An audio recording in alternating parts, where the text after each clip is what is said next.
SIR को लेकर पिछले दिनों में बहुत सारी धांधली हुई है। चुनाव के नतीजे अपने पास अपनी तरफ की बात है, एक तरफ की बात है, मगर चुनाव की जो सूची होती है, मतदाता सूची, वो फ्री एंड फेयर होना चाहिए। मगर एसआईआर के माध्यम से जो वोट जो है, जो संविधान को मानता है, उनको हटाने की जो साजिश की जा रही है, उससे महाराष्ट्र को और महाराष्ट्र के मतदाताओं को बचाने के लिए हम आज दोबारा चीफ इलेक्टोरल ऑफिसर से मिलने जा रहे हैं। सर, कौन-कौन रहेंगे साथ में? तब देख वोट काटने की आशंका है। जी हाँ, ये तो एसआईआर कोई ये सरकार ने लाया ऐसा नहीं। एसआईआर तो पहले भी था, 2012-13 में भी एसआईआर हुआ था, मगर उस वक्त किसी का वोट हटाया नहीं था। जो वैलिडेशन के बाद वहां मतदाता सूची बनाई थी, बिल्कुल उसी तरीके से एसआईआर हर राज्य में होना चाहिए। मगर इस बार भारतीय जनता पार्टी जो है वो वोटों को छांटने के लिए, काटने के लिए इस प्रकार से एसआईआर का गैर इस्तेमाल कर रही है। नॉर्वे की जर्नलिस्ट जिन्होंने प्रधानमंत्री से सवाल वो सब लेंगे। पेट्रोल डीजल को लेकर लोगों में पेट्रोल पंप पे बोर्ड लगे हैं, लोगों की लाइनें लग रही है। मुख्यमंत्री ने कहा है कि लोग पैनिक बाइंग कर रहे हैं, पैनिक बाइंग ना करें और इसमें उल्टा चोर कोतवाल को दाते, इस प्रकार से भारतीय जनता पार्टी का रवैया है।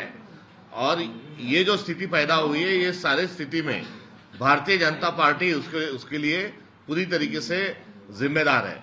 जो लड़ाई हुई है वो अपनी जगह है, मगर पिछले दिनों में जो इंटरनेशनल हमारा जो मूल्य कम हो रहा है, वह हमारा क्रेडिबिलिटी जो कम हो रही है, उसका एक कारण है। हम तेल कहाँ से ले, हम क्रूड ऑयल कहाँ से ले, ये अमेरिका तय करने वाली कौन होती है, उसका फैसला भी हम नहीं कर सकते। जो डॉलर के मुकाबले रुपए में हम जो क्रूड ऑयल ले सकते थे, उस पर भी जो पाबंदियां ट्रंप ने जो डाली है, उसके कारण ये सारा केवॉस जो है वो पैदा हुआ है। और ये इसकी जो सारी जिम्मेदारी जो है वो भारतीय जनता पार्टी की है। और ऐसे स्थिति में चोर खुद होते हुए कोतवाल जो है, वो चोर जो है कोतवाल को, यानी इस भारत के देश के मालिक जो है, नागरिक, उनको डांट रहा है। दूसरी बात है सर कि ओबीसी को लेकर सरकार ने कल क्रिमिनल की लिमिट जो है वो 8 लाख से 15 लाख करने की और उसमें 43 जातियां जोड़ने की एक सिफारिश भेजने वाले केंद्र को। ओबीसी की जात न्याय जनगणना होना चाहिए और तमाम जो ओबीसी के संरक्षण के लिए जो पिछले प्रावधान थे उसको बरकरार रखना चाहिए। मगर हर बार नए पैतरे के साथ आकर ओबीसी के हक का हनन करने का काम भारतीय जनता पार्टी की सारी सरकारें करती है। इसको लगता है कि आप इसको बैक लाने की कोशिश कर रही है बीजेपी एक बार फिर से कि ओबीसी, क्योंकि मराठा आरक्षण अभी फिर से सिर उठाने वाला है। नहीं, हर पोलराइजेशन उनकी नीति है, हर चीज में वो पोलराइजेशन करते हैं। दूसरी बात है सर कि शरद पवार साहब का बयान कल आया, उन्होंने एक प्रोग्राम में कहा कि मोदी जी के ऊपर जो जिस तरह से देश के सम्मान में कुछ काम कर रहे हैं, हमें राजनीतिक मतभेद हमारे उनसे है, लेकिन वो मतभेद बुलाकर देश हित में सामने आना चाहिए। आप सहमत हैं उनके बयान से?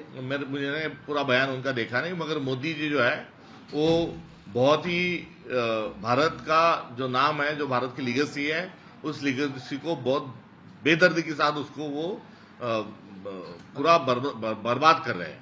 सर, नॉर्वे की एक जर्नलिस्ट हैं, उन्होंने प्रधानमंत्री को सवाल पूछा, प्रधानमंत्री ने जवाब न देते हुए चले गए। उसको लेकर नॉर्वे के उनका जो अकाउंट है, नॉर्वे के प्रेस ने जिस प्रकार से, उन्हीं के नहीं तो इंटरनेशनल प्रेस जिस बेबाकी के साथ सवाल पूछ रहा है, मेरी उसी प्रकार से भारत की भी प्रेस उसी बेबाकी के साथ अपने सवाल पूछे, ये मेरा अनुरोध रहेगा। और रही अकाउंट को बंद करने की बात, तो ये भारतीय जनता पार्टी का जो पैतरा है वो अभी इंटरनेशनल भी लोगों को देखने के लिए मिल रहा है। संजय राउत ने कहा कि ये देश की इंसल्ट है। मैं किसी के बयान नहीं बोलूंगा। जिस तरह से नीट पेपर में छात्रों को नुकसान हुआ है, लिंक महाराष्ट्र में कई जगह सामने आ रहे हैं, जिसको राजनीतिक जोड़ा जा रहा है। पिछले 10 साल में नीट के जो पेपर है वो 71 बार लीक हुए हैं। और 71 बार लीक करने का जो काम है वो एक साजिश है और ये सरकार की पूरी विफलता है। नहीं तो सरकार के लोग इसमें लिप्त हैं।